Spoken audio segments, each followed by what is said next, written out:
Salut tout le monde, cette vidéo portera sur le droit à la scolarité gratuite ainsi que le droit à la libre expression. Et ça, le deuxième volet, je le fais en rapport à ce qui s'est passé aujourd'hui à Québec lors de la manifestation étudiante en ce 1er mars, où ce que les policiers ont lancé des gaz lacrymogènes, ont déchiré des pancartes ou bien poussé des étudiants. Je trouve ça inacceptable, puis je vais vous montrer vos droits par rapport à ça. Bon, en premier temps, il y a eu la Déclaration universelle des droits de l'homme qui a été adoptée le 10 décembre 1948. Par la suite, il y a eu deux documents qui ont été signés par les pays, soit le Pacte international relatif aux droits économiques, sociaux et culturels, le 19 décembre 1966, et le Pacte international relatif aux droits civils et politiques, le 16 décembre 1966. Déclaration universelle des droits de l'homme. Article 26. Toute personne a droit à l'éducation. L'éducation doit être gratuite, au moins en ce qui concerne l'enseignement élémentaire et fondamental.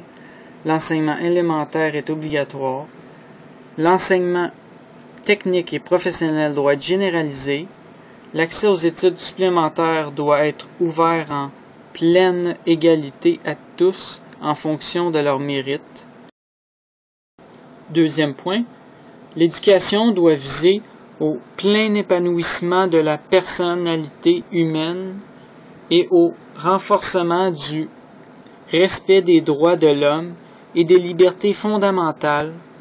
Elle doit favoriser la compréhension, la tolérance et l'amitié entre toutes les nations et tous les groupes raciaux ou religieux, ainsi que le développement des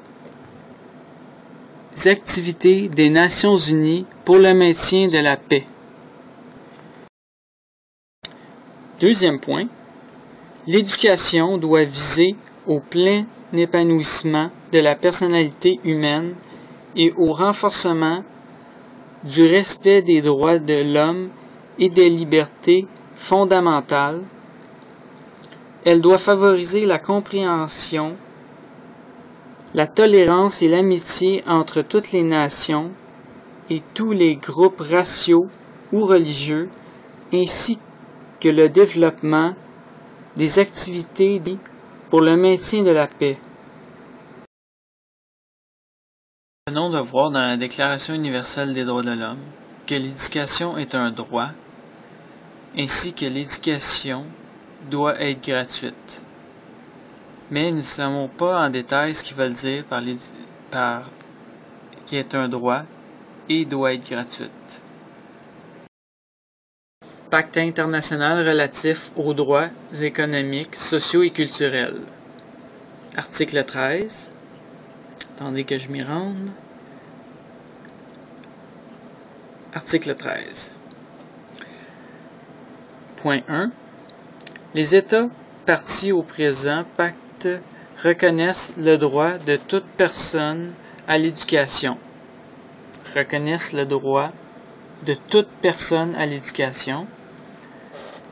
Ils conviennent que l'éducation doit viser au plein épanouissement de la personnalité humaine et de sens de sa dignité et renforcer le respect des droits de l'homme et des libertés fondamentales. Ils conviennent en outre que l'éducation doit mettre toute personne en mesure de jouer un rôle utile dans une société libre, favoriser la compréhension, la tolérance et l'amitié entre toutes les nations et tous les groupes raciaux, ethniques ou religieux, et encourager le développement des activités des Nations unies pour le maintien de la paix. Les États partis au présent pacte reconnaissent qu'en vue d'assurer le plein exercice de ce droit, ça c'est le point numéro 2, l'enseignement primaire, on va aller à l'enseignement supérieur. L'enseignement supérieur, doit être rendu accessible à tous en pleine égalité en fonction des capacités de chacun par tous les moyens appropriés et notamment par l'instauration progressive de la gratuité.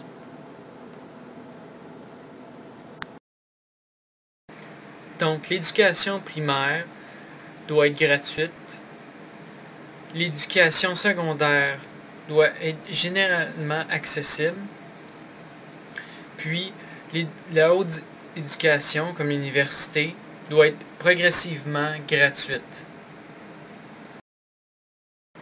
Voilà, je viens de démontrer que l'éducation est un droit et que l'éducation doit être gratuite.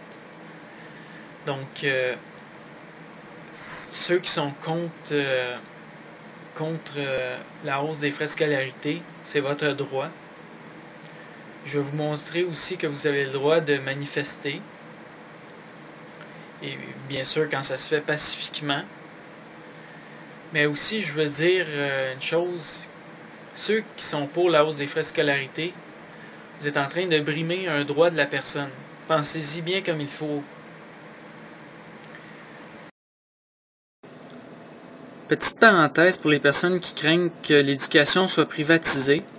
Je viens de découvrir ça ce midi. Voilà le site l'Industrie Canada.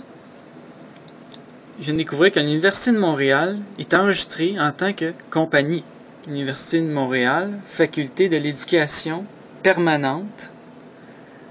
Legal name, Université de Montréal, Faculté de l'éducation permanente. Alternate name, University de Montréal, Université de Montréal. Donc, on a toutes les informations. Donc, c'est ça. Vous allez remarquer que quand c'est écrit comme ça, c'est parce que c'est une compagnie, tout en lettres majuscules. Company description. Donc, c'est une compagnie. L'Université de Montréal est une compagnie. Country of ownership, Canada. Donc, c'est ça. Total sale. Vous voyez. C'est une compagnie qui vend des services. Donc, l'Université de Montréal est une compagnie qui vend ses services à vous, votre compagnie, car vous allez remarquer que sur votre carte étudiante, votre nom est écrit aussi en lettres majuscules au complet sur votre carte étudiant. Donc, ils font affaire à votre compagnie et non à votre personnalité naturelle. Donc, votre vraie personne. Puis, on a vu précédemment, la Charte des droits et libertés de la personne s'applique à l'être humain. Donc, c'est une petite parenthèse là-dessus. Bon, en ce qui concerne votre droit de manifester, le Pacte international relatif des droits civils et politiques, article 19. Donc, allons voir l'article 19. C'est un peu long, désolé. Il faudrait que j'apprenne à mettre un signet. OK. Point 1. Nul ne peut être inquiété pour ses opinions. Point 2. Toute personne a droit à la liberté d'expression. Ce droit comprend la liberté de chercher, de recevoir et de répandre des informations et des idées de toutes espèces sans considération de frontières, sous une forme orale, écrite, imprimée ou artistique ou par tout autre moyen de son choix. 3. L'exercice de liberté prévu au paragraphe 2 du présent article comporte des devoirs spéciaux et des responsabilités spéciales. Il peut en conséquence être soumis à certaines restrictions qui doivent toutefois être expressément fixées par la loi et qui sont nécessaires a. Au respect des droits ou de la réputation d'autrui, à la sauvegarde de la sécurité nationale, de l'ordre public, de la santé ou de la moralité publique. Donc, continuons de faire valoir notre droit à une éducation gratuite. Puis, nous avons le droit de manifester, puis on va manifester. Donc, lâchez pas, puis on va continuer ainsi.